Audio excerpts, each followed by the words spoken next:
Hari Om. Self respect, self confidence and ego. ఆత్మవిశ్వాసం, ఆత్మగౌరవం, అహంకారం.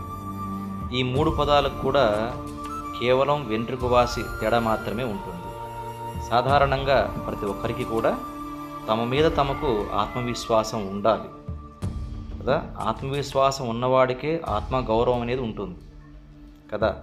తనను తాను నమ్మని వాడికి తన మీద గౌరవం ఎలా ఉంటుంది? తనను తాను నమ్మిన వాడికే తన మీద గౌరవం ఉంటుంది.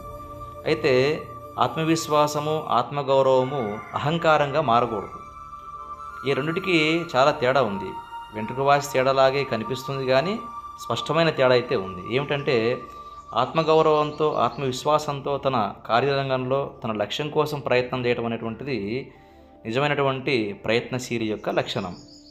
కానీ అది అహంకారంగా మార్చుకోవడం దుర్మార్గుడి లక్షణం. అది అహంకారంగా మారకుండా చూసుకోవడం నిజమైనటువంటి సన్మార్గుడి లక్షణం.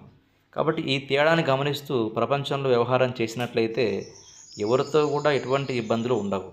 ప్రతి వ్యక్తికి కూడా ఆత్మవిశ్వాసం ఉండాలి, ఆత్మగౌరవం ఉండాలి. కానీ అది